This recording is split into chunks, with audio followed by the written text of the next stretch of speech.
Good evening. Good evening. And thank you for being here this evening. Glad you could make it. I'm glad I could be here as well. This is an awesome time. It's a great time to be alive. It is a great time to be alive, and it's a great time to be here because that probably sounded pretty bad on the microphone. We have not one, but we have two breaking newses. Breaking newses. Breaking newses. What's the first breaking news? Well, we are taking a departure from our previous week's format of covering 4 chapters of Proverbs at one time because we've been waxing too loquacious and not covering enough as we wax loquacious. So this will allow us to wax more loquacious. So we'll be able to go a little more in depth by covering 2 chapters of Proverbs per week instead of 4. That is exciting. So 2. Uh-oh. Uh-oh. Are we going to take your tools away from you? Well, woodshop accident. Okay. Well, let's leave it at that. Yeah. But we may have to take your tools away I from you. don't recommend it. We'll put them at my house. I don't know about that. And breaking news number 1 helps prepare the way for what is breaking news number 2. And breaking news number 2 is... We would like to invite all of you to a live recording, or a live broadcast, actually, of next week's discussion on the Proverbs. That would be August the 9th.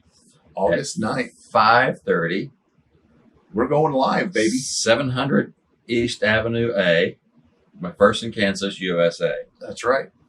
Now, we do have more than one loyal, long-time listener, viewer. At least. And we have one from Florida who said we should go on the road. I'd go to Florida. So this is maybe our first step toward a big tour. A world tour. A world tour. Okay. We'll see how that works out. Opening in McPherson, Kansas. Right here. So do not miss it. Be here next week. If Lord willing. And if all that didn't make sense, we'll be live next Sunday, August 9th. Right. Right here. Right here. Come back to services on Yes. Sunday evening. And they'll be here in the building. Or you can watch them live at home. Absolutely. And we do have handheld microphones for people to ask questions or make comments. And that way with the microphones, not only will the people in the auditorium be able to hear, but the people at home will be able to hear the questions too. Right.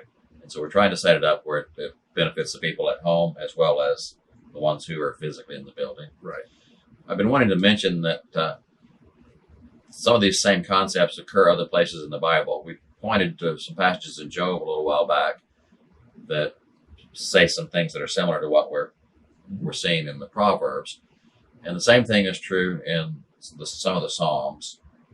And it may be that if David taught some of these things to his son Solomon, and then Solomon put them in the form of a father teaching his son to pass on to his son, that some of them may have initiated with David. Mm-hmm. Of course, Solomon's guided by the Holy Spirit. He's inspired. Sure. He did have the opportunity, though, to gain knowledge from others. And I picked a few passages from Psalm 37. The first 6 verses say, "Do not fret because of evildoers. Be not envious toward wrongdoers, for they will wither quickly like the grass and fade like the green herb. Trust in the Lord and do good. Dwell in the land and cultivate faithfulness. Delight yourself in the Lord, and he will give you the desires of your heart. Commit your way to the Lord. Trust also in him, and he will do it. And he will bring forth your righteousness as the light and your judgment as the noonday." Those just sound like things that we've been seeing in the Proverbs. Right. Verses 10 through 13 say, "Yet a little while, and the wicked man will be no more, and you will look carefully for his place, and he will not be there. But the humble will inherit the land, and will delight themselves in abundant prosperity. The wicked plots against the righteous, and gnashes at him with his teeth. The Lord laughs at him, for he sees his day is coming." And then picking up with the next verse, 14 through 16. "The wicked have drawn the sword and bent their bow, to cast down the afflicted and the needy, to slay those who are upright in conduct. Their sword will enter their own heart, and their bows will be broken. Better is the little of the righteous than the abundance of many wicked," which could have come right straight out of the Proverbs. Really could have. As we look at the Proverbs, we're ready to pick up with chapter 22, Proverbs chapter 22. The first thing that it addresses is reputation. And it says, a good name is to be more desired than great riches. Favor is better than silver and gold. And we've seen a number of times that the wisdom is more valuable than anything in the world. And now we see the same thing is true about your reputation, a good name. A damaged reputation is hard to fix, right? And so we need to work on having a good reputation. That's one of the qualifications for an elder, is that they need to have a good reputation in the town, because if they have a bad reputation in the town, that reflects poorly on the church. Right? And the same is true of every Christian, that if we have a bad reputation, that's not good for the church as a whole. A good name, a good reputation is more important than having a lot of money. And favor, there again, that's the approval. People looking at you in a favorable way is better than silver and gold. The next verse 2 of chapter 22 says, the rich and the poor have a common bond. The Lord is the maker of them all. And something that we need to be reminded of quite often is that God made all of us. And I think the New Testament says something about when we are critical of the pot, we're actually critical of the potter. And we need to look at each other with that in mind, that God made all of us, regardless of who we are. God did make all of us, rich or poor, or whatever. He's the one that created us. I think verse 7 is another statement of fact and not necessarily the ideal. And it's just true that the rich rules over the poor, and the borrower becomes the lender's slave. And so those are not things to emulate. Those are things to think about and perhaps avoid. It's a warning. It's a warning. Yeah, and that's a good way to put it. That some of these, instead of being advice, are warnings. That the warnings just don't all look the same. Mm-hmm. Proverbs 22:9 says, he who is generous will be blessed, for he gives some of his food to the poor. And that makes me think of what Jesus says in Matthew chapter 25, when the day when the sheep and the goats are separated. Mm-hmm. And he says, beginning in verse 34, then the king will say to those on his right, come, you are blessed of my Father, inherit the kingdom prepared for you from the foundation of the world. For I was hungry, and you gave me something to eat. I was thirsty, and you gave me drink. I was a stranger, and you invited me in. Naked, and you clothed me. I was sick, and you visited me. I was in prison, and you came to me. And these people will say, when did we see you in that kind of a situation? And Jesus says, this much as you did it to these others, you did it to me. Right. And then he says the opposite of, you saw me this way, you did not do it to me. And they say, well, when did we see you like that?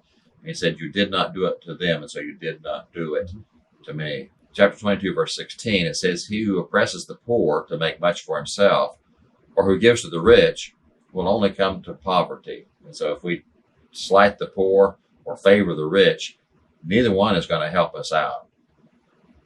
Jesus says in Luke 14:13 and 14, when you give a reception, invite the poor, the crippled, the lame, the blind, and you will be blessed, since they do not have the means to repay you, for you will be repaid at the resurrection of the righteous.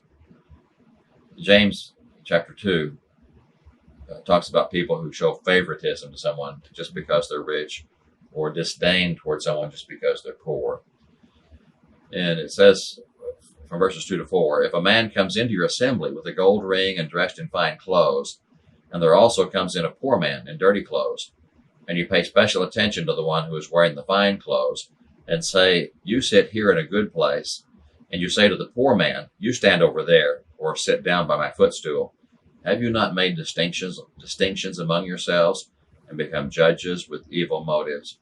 We need to be careful about showing favoritism or disdain towards someone just because of their financial status. Proverbs 22, verses 22 and 23 say, do not rob the poor because he is poor, or crush the afflicted at the gate. For the Lord will plead their case and take the life of those who rob them.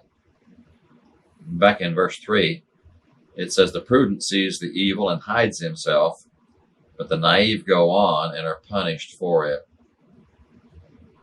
It's that same story we keep seeing. We need to run away from evil. There's some people who see something bad going on and they run toward it. Oh, this is wonderful. This is exciting. That's not the direction to go. If something is wrong is going on, not in the sense of going and helping somebody, but if there's some evil taking place, we need to go the other direction and not head toward it. Verse 10 says, drive out the scoffer, and contention will go out, even strife and dishonor will cease. I was wondering what that word scoffer involves, and it's defined as to make a mockery or to mocker. Did you know there's a place you can look up what these words mean? What do you call that thing? It's called a dictionary. Dictionary. That's amazing that you just look up these words and there it is. Mm-hmm. So I looked up that word scoffer in a Bible dictionary, and that's what it says. And so we need to not associate with scoffers. If we can eliminate scoffers, we'll get rid of contention and strife and dishonor and all of those things. Great. Verse 12 says, the eyes of the Lord preserve knowledge, but he overthrows the words of the treacherous man. God favors good things, and God opposes bad things, and he opposes treacherous words. Verses 17 through 21 recommend, incline your ear and hear the words of the wise, and apply your mind to my knowledge, for it will be pleasant if you keep them within you, that they may be ready on your lips, so that your trust may be in the Lord. I have taught you today, even you, have I not written to you excellent things of counsels and knowledge, to make you know the certainty of the words of truth, that you may correctly answer to him who sent you. And we see a trend here that's going to continue, that you'll especially mention in chapter 23, where instead of isolated verses, they're groupings of verses that carry the same idea. But the recommendation here is just look for the right things. Your eyes and your ears toward the right things, and then it's going to go well, and then the right things are going to be on your lips. If we fill our minds with bad things, then bad things are going to come from our lips. And I think James talks about that too, about out of the mouth come the things that are in our mind, and we can't claim to love God and use that same mouth that we praise him with and curse others. Back in Psalm 19, David says, may the words of my mouth and the meditation of my heart be pleasing in your sight, O Lord, my rock and my redeemer. And that's a song that when I thought about the song, I thought, that's a song we sing here. And then I realized, no, that's not a song that we sing here very commonly. The Hall All Singers have it on one of their CDs, but it's really a wonderful song that encourages us to speak and think on the right things and to please God. Verse 4 talks about humility, and it says the reward of humility and the fear of the Lord are riches, honor, and life. And so if we seek humility and respect God, then that's when we can look for riches, honor, and life. Verse 5 addresses morality. It says, thorns and snares are in the way of the perverse. He who guards himself will be far from them. Once again, just head the right direction. Do not go toward bad things. And then verse 14 says, the mouth of an adulteress is a deep pit. How many times have we seen that? Over and over. He who is cursed of the Lord will fall into it. This is not a predestined type thing that God curses them first and then they're going to experience that consequence. The idea is how God feels about people who make that choice, people who actually seek out the adulteress and fall into her pit. They're people who are cursed of the Lord. And so I looked that word up, and you can look that up too. This is amazing. It's wonderful. And that word actually means to foam at the mouth. Right. That's how God feels about these people and their choices. To be enraged, to abhor something that's abominable, to be angry, indignant, and God does not have a very warm, fuzzy feeling toward people who make that choice. We have a way of glossing over sin and minimizing the effects of sin and minimizing how bad sin is. And as we said before, I don't know if today is any worse than it was before, but it seems to be a growing trend in our society today to gloss over sin. More and more think you can't even say something is a sin, right? Because society has decided that it's not, and it's just not it's not politically correct.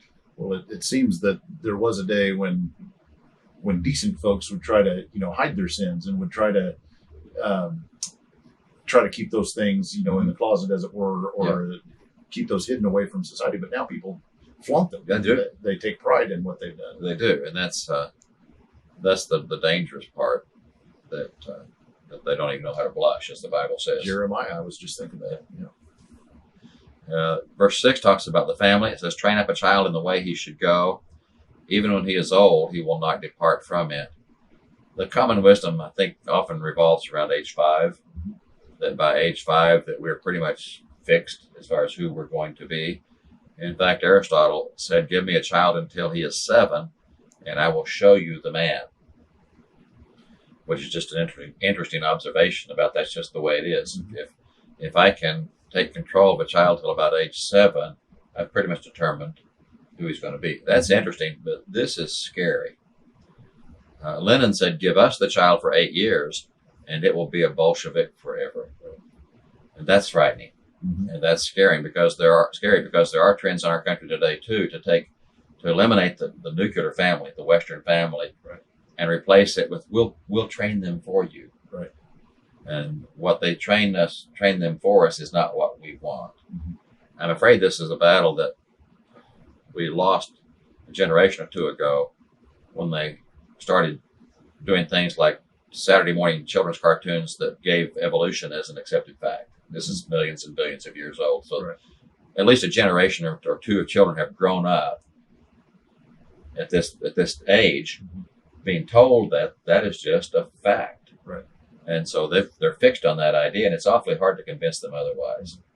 And so I think others have been wiser than we have been in realizing that if we just get a hold of those children until they're about 7 or 8 years old, we've got it made.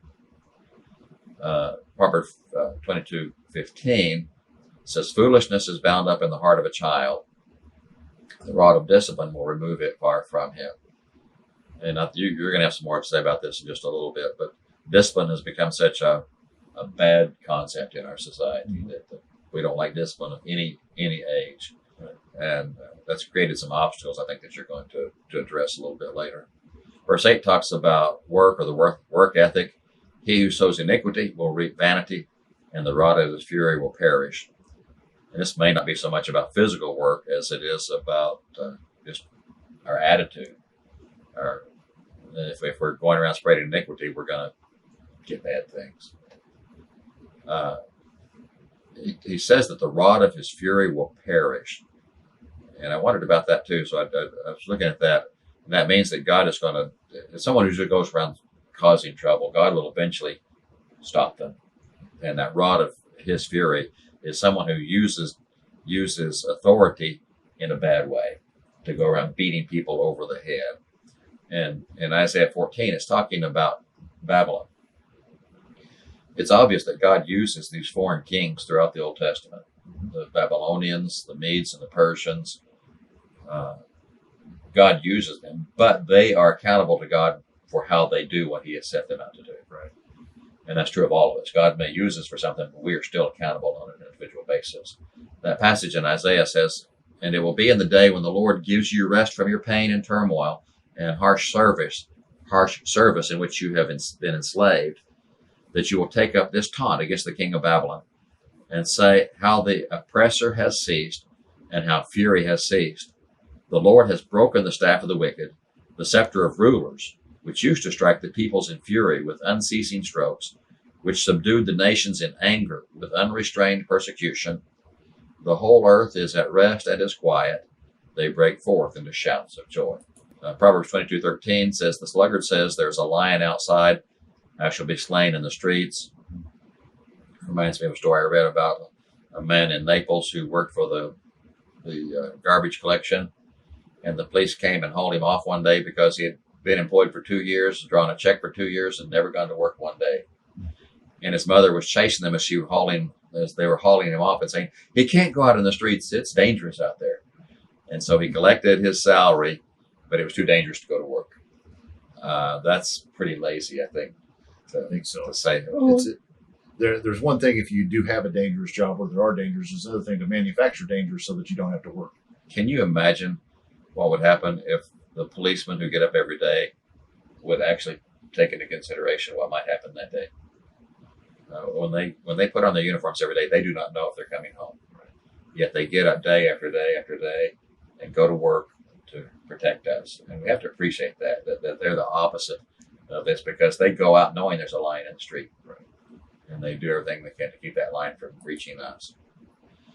Verses 26 and 27 say, do not be among those who give pledges, among those who become sureties for debts. If you have nothing with which to pay, why should he take your bed from under you? This is another one of those passages that warns us about becoming surety for somebody else, saying, I'll just cover whatever their debts are, and then find out that we can't do it. Verse 29 says, do you see a man skilled in his work? He will stand before kings. He will not stand before obscure men. We need to develop whatever talents God gives us and use them properly. Verse 11 talks about the heart. He who loves purity of heart and whose speech is gracious, the king is his friend. And last week we closed talking about creating in me a pure heart. Oh Lord, God overlooks our sins. And if we seek that kind of purity, there's no limit to the people that we might be able to influence. Verses 24 and 25 say, do not associate with a man given to anger, or go with a hot-tempered man, lest you learn his ways and find a snare for yourself. And there again, it's just avoid the wrong influences. And then verse 28 says, do not move the ancient boundary which your fathers have set. And, there are people who like to move the property line over just a little bit, so that they can gain more and the other person can have less. And God does not appreciate dishonesty. Right. That pretty much wraps up chapter 22. How about chapter 23? Chapter 23, as you mentioned a minute ago, there's a little bit of a shift, and maybe the shift begins right at the end of chapter 22, I think, but really is noticeable in chapter 23 as we've kind of been taking chapters since chapter 10 all the way through chapter 22. We kind of take those chapters and rearrange the verses to get them into an order where like topics are together. Chapter 23 kind of does that for us. Isn't that handy? I'm so glad they did it for us. And so we appreciate that. And so instead of having little different headings or topics where we're going to divide everything up, we're just going to take a grouping of verses as they come in the chapter and see what they have to say to us. And so we'll see some similarities, of course, some common themes that we've been seeing through Proverbs, but just a little different structure as we get into chapter 23.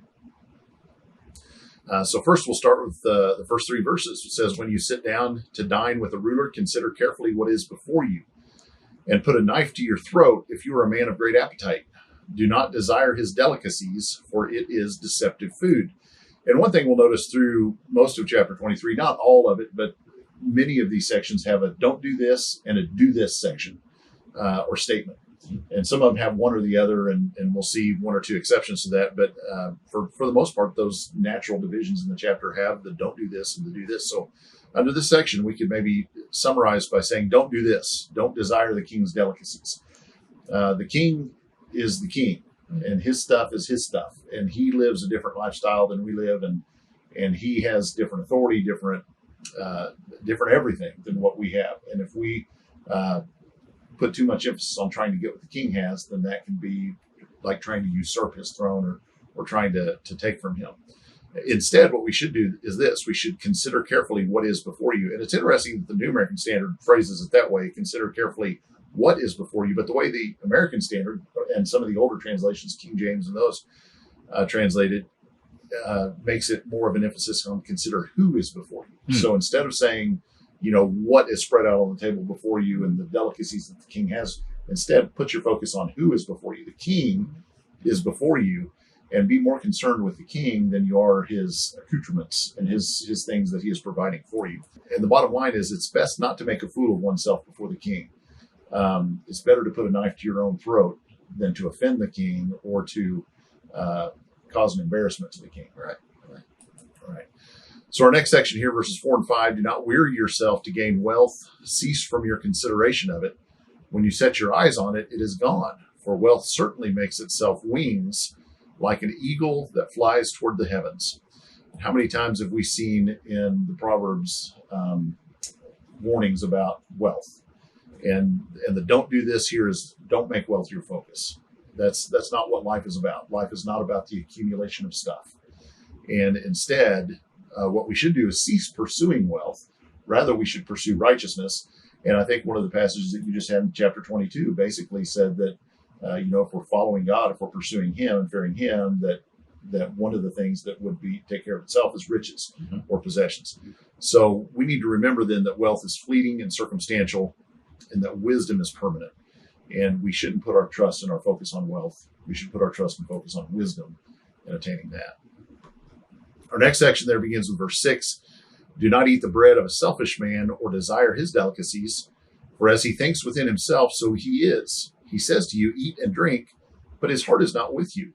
You will vomit up the morsel you have eaten and waste your compliments.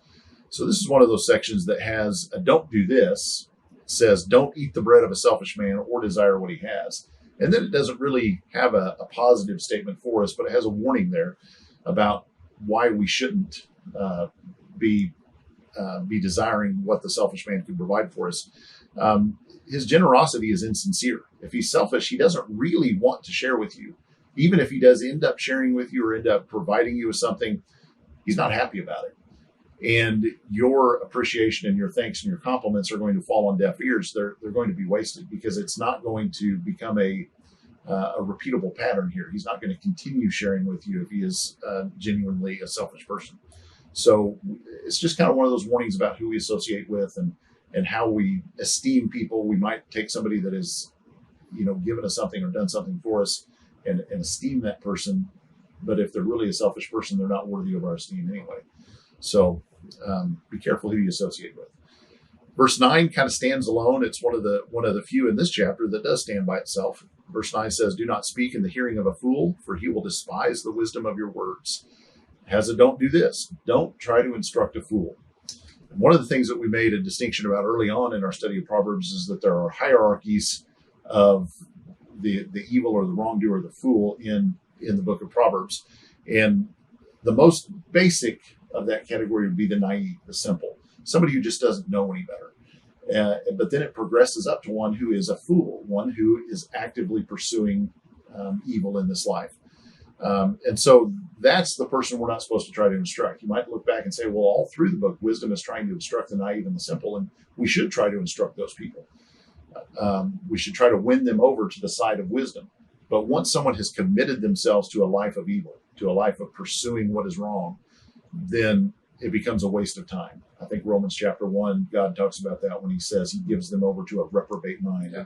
And he, at some point, even God steps back and says, you know what? If you're going to pursue that life, then you just go pursue it, and I'm done worrying about you. It'd be kind of like casting pearls before swine or something. A little bit like that. So he will reject, and the reason for this is that he will reject our teaching and become embittered. And I think we have another passage after this, don't we? Matthew chapter 7, verse 6 says, do not give what is holy to dogs, and do not throw your pearls before swine, or they will trample them under their feet and turn and tear you to pieces. There's no reward in going out and trying to instruct a fool with wisdom. They're just against it. Next section here in Proverbs 23 starts in verse 10. It says, do not move the ancient boundary or go into the fields of the fatherless, for their Redeemer is strong. He will plead their case against you. Apply your heart to discipline and your ears to words of knowledge. We saw that warning back in chapter 22. Do not do this. Do not move the ancient landmarks. Don't move the ancient boundaries. And as you get into that idea of what that means, of course, there's a very practical, very concrete meaning to that of don't change the boundary lines. Don't change a property line between you and your neighbor to try to cheat your neighbor out of what rightfully belongs to him. But I think there's a deeper, more spiritual meaning to that as well about changing the practices of the nation that God had instilled. We had the forefathers, so to speak, of our faith, who lived certain lifestyles that God deemed appropriate, that God deemed righteous, and they set for us boundaries on what is right and what is wrong when it comes to living a spiritual life. Don't try to change those. If something is righteous in one generation, chances are it's probably righteous in the next generation as well, and that's the way we should live. And so instead of moving those ancient boundaries, moving those ancient landmarks, instead apply your heart to discipline. Don't change what is right and wrong. Change what you do so that what you do is right. So So I think that's the emphasis there. The reason for this is that dishonest business practices are condemned, and rather we should focus on character, not focus on getting wealth or enriching ourselves. Our next section here starts in verse 13. It says, "Do not hold back discipline from the child. Although you strike him with the rod, he will not die. You shall strike him with the rod and rescue his soul from Sheol. My son, if your heart is wise, my own heart also will be glad, and my inmost being will rejoice when your lips speak what is right." So don't do this. Don't hold back discipline from a child. Do this, discipline your child. That makes sense. That one's pretty straightforward, and I think we're going to see another. This is an important topic in chapter 23. We're going to come back around to this one, I think, even in some future sections. But one thing we want to talk about here is the idea of overcoming obstacles to discipline, and there are obstacles to discipline. As a parent, you come across these obstacles very quickly as your children begin needing discipline. One thing that might be an obstacle to discipline is wanting your kids to like you. Mm-hmm.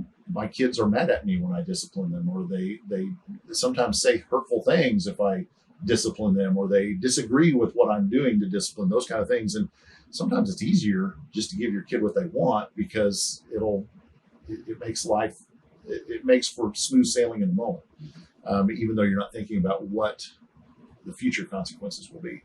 Another obstacle to discipline might be how society views us. To talk about, this passage talked about striking your child, and we certainly don't encourage abuse of any kind whatsoever, but physical punishment is acceptable. It is godly. It is biblical, and it's okay to spank your child, and regardless of what society says. Yeah, and some people make that leap and say spanking a child is beating a child, and they're not the same thing. Exactly. So we don't recommend beating a child. Absolutely. That's not the same thing. Right. And so, some of those obstacles, the idea of wanting your child to like you, or just taking the easy way out, or giving in to societal demands of what discipline should be, those are some of the obstacles that we as godly parents need to overcome. We have to think about those things. Yeah. Next section there is verses 17 and 18. "Do not let your heart envy sinners, but live in the fear of the Lord always. Surely there's a future, and your hope will not be cut off." So don't do this. Don't envy the lives that sinners lead. Don't look at somebody who lives a gluttonous or a drunken or a greedy lifestyle, or whatever the case may be. All of those things that Proverbs speaks out against. Don't look at the lifestyle of the fool and say, "Man, he's got it good. He really is living the life that I wish I could live if God wasn't so stingy with what I do, or if God wasn't so picky about how I live my life." Instead, what we should do this: fear the Lord, make his way our way. And that is the emphasis here, not looking at the lives that others lead with envy. In Luke 9:62, Jesus concludes that Luke chapter 9 with this saying. He says, "No one, after putting his hand to the plow and looking back, is fit for the kingdom of God." And so when we've been called out of that lifestyle of sin, or we've as Romans 6 says, we're baptized into Jesus, and that old life is put away. But for us to look back at that old life and say, "Man, I missed that old lifestyle, right? I really wish I could go back and do those things that I used to do." Well, that makes us unfit for the kingdom of God. That speaks to whether or not we really repented of that lifestyle. Right. So we want to be very careful of that. Back in Proverbs 23, beginning in verse 19, it says, "Listen, my son, be wise and direct your heart in the way. Do not be with heavy drinkers of wine, or with gluttonous eaters of meat. For the heavy drinker and the glutton will come to poverty, and drowsiness will clothe one with rags." So don't do this. Don't associate with heavy drinkers and gluttons. That's kind of leads to something you were talking about back in the last chapter. If we constantly surround ourselves with a certain kind of person, then chances are we're going to adopt those habits.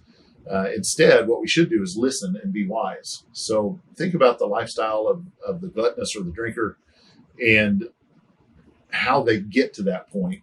And they're not leading a disciplined life. They're not leading a life of seeking righteousness and seeking to do the right thing. Instead of they're living in the moment. They're living only by what feels good now.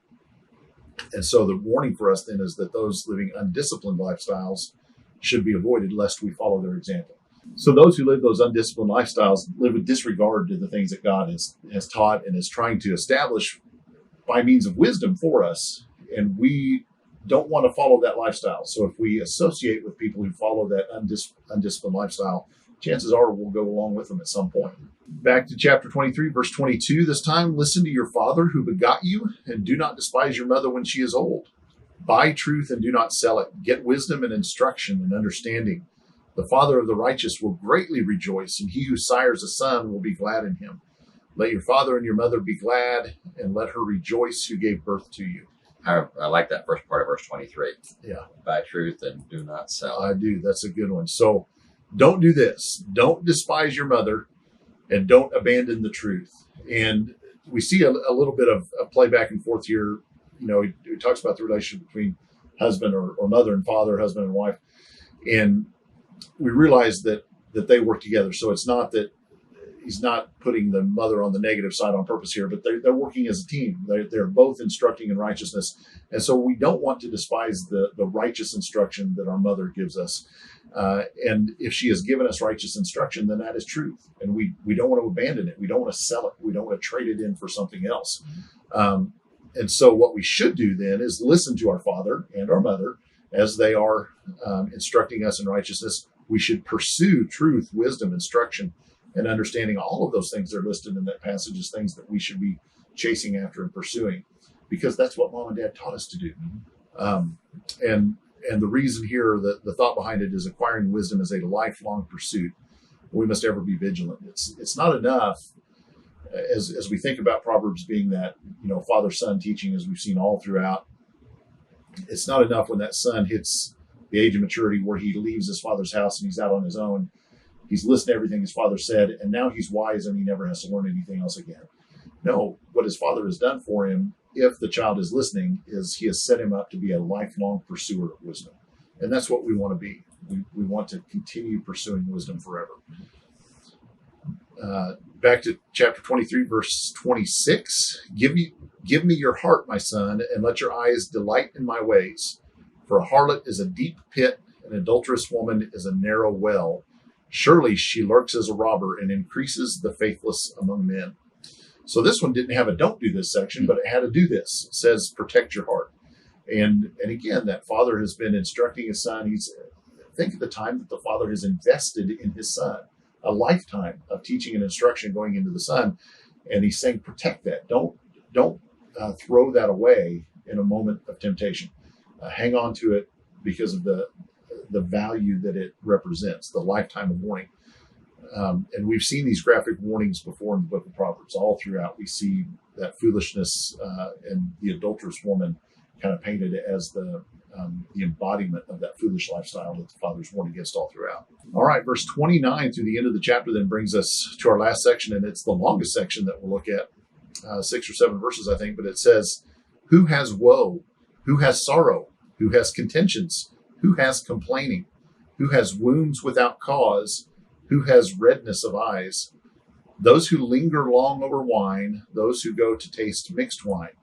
Do not look on the wine when it is red, when it sparkles in the cup, when it goes down smoothly. At the last it bites like a serpent and stings like a viper. Your eyes will see strange things, and your mind will utter perverse things. And you will be like one who lies down in the middle of the sea, or like one who lies down on the top of a mast. They struck me, but I did not become ill. They beat me, but I did not know it. When shall I awake? I will seek another drink. Don't do this. Don't give in to the temptation of strong drink. Has anything good ever come from somebody drinking too much? I can't think of anything in all of history. I can't think of a defense from the standpoint of anything having to do with holiness, righteousness, goodness. I can't think of a single defense based on those things for ever drinking. There's an interesting example there. Someone who lies down in the middle of the sea or lies down on the top of a mast. Mm-hmm. It's just kind of an interesting picture. And the response to that is, they beat me and I didn't even know it. Yeah, when I get up, I'll go get another drink. Yeah, and that's all that is concerned about. And so here we're given this warning: alcohol can only destroy lives. I don't know of a way in which alcohol enriches lives, and I'm sure some out there would try to make the case that it that it does in some way or somehow. But no, it doesn't, and there's no defense for it. And so it can enrich lives. It does not have the power to enrich lives. Alcohol is one of those things that promises much and delivers very little.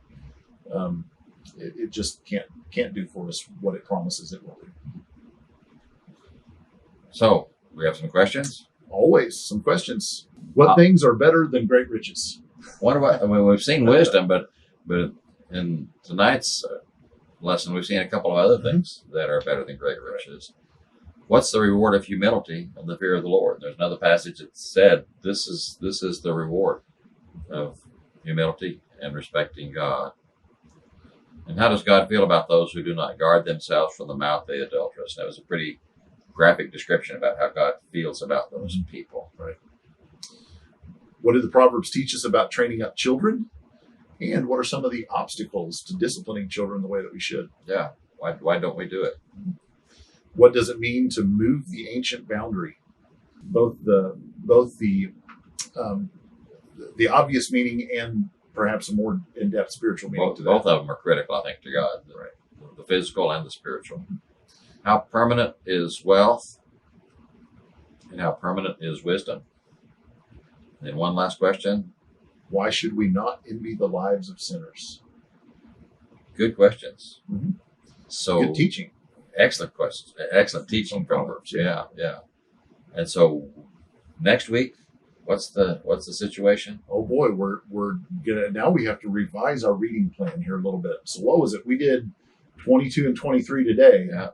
And if we do two more, that sounds like 24 and 25. Yeah. Wow, that's a lot of reading every day between now and then. That would be 2/7 of a chapter every day. So divide up each chapter into sevenths and do two of those. Right. And we'll make it in a week. You might have to read as much as 8 or 9 verses a day. But they shouldn't read like a whole chapter every day and then go back a couple of days later and do that. Just keep going reading all those chapters. It might be cheating. That'd be cheating. Okay, don't read too much. Yeah. And they will show up here if possible. On August 9th. If it's the right thing to do, they'll show up at the building. If it's the building. right thing, if you are able and you are confident, and if not, then we will still be live broadcast, and you're welcome to be right here on the computer screen too. And we'll do our best to involve everybody, no matter where they are, as much as possible. Right.